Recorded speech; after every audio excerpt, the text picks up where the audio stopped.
the process for applying for an external vet.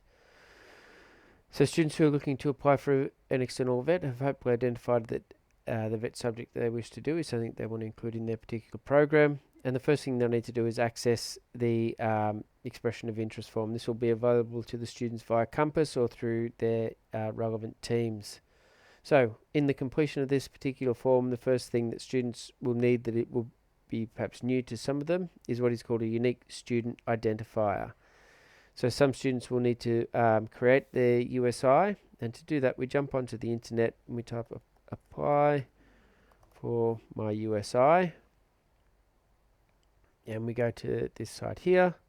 Don't use your digital identity to create it. All you need is your Medicare card or a learner's permit or something similar.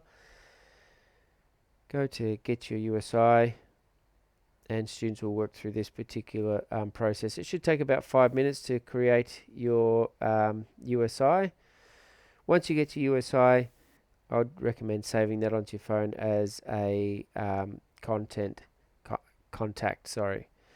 Okay, next vital piece of information, which is for me, is the students need to identify which particular vet course they wish to do, who's the host school, and what day and time is their highest preference. Students are able to put in 2 preferences.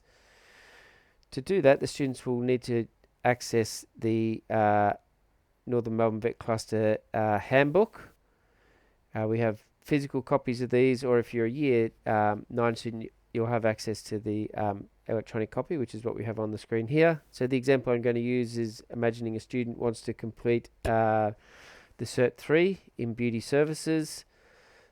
So what students will need to do is have a look at the host schools for this particular course. Our nearest host course is Macleod College. When we look at Macleod College, we can see it's actually offered across 3 days. So students need to have a look and see which particular day and or time on those particular days best suits them. If you're a Year 10 student and you're applying into Year 11, you're looking to do VM, then we want the students taking their vet days on a Wednesday or a Friday. If you're a VCE student, you have a little bit more flexibility about your time and your day, and you can choose whatever might actually suit other components of your life. But as I said, you'll need to choose a particular day and a time and provide that information to me on the expression of interest form, which is this one here. Once you've placed that information into the form, you then need to ensure that your parents sign onto this as well to endorse it. I'll sign it as well from my end. Students need to sign their student commitment and understand what that will look like. There's some information here about privacy as well, because we need to share information with our local schools that are providers. Some more information, and parents also need to finally sign and give consent for the students to to have their information shared, but then also we have in here permission for the students to be able to travel created into that particular form as well. Once this form has been completed, students need to return that to me, because then I jump onto the Northern Melbourne Vet Cluster portal and I input the data and make an application on behalf of the student to get into that particular course. And we'll find out from the provider if that application has been successful. Hopefully find that out by the end of term 3.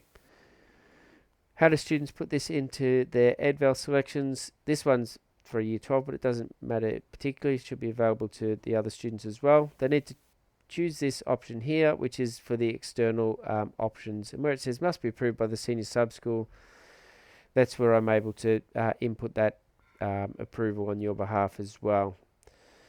So we don't need to have our vet selection up high, even though it might be the subject we want to get into the most. I would encourage you to preference your other subjects, because it's often easier to get you into a vet subject than trying to get other VCE subjects up and running. So that's how students apply for an external vet, remembering that this expression of interest form needs to be gotten to me as soon as possible. And the completion of the expression of interest form doesn't guarantee you a spot in a particular program, but what it does is it enables me to apply on your behalf. This section here for the VSN I'm able to add that in off Compass, so if you can't find that, I'm able to access that for you, so don't worry too much about that. But please make sure you fill out the rest of the forms and get them to me as soon as possible. Thank you.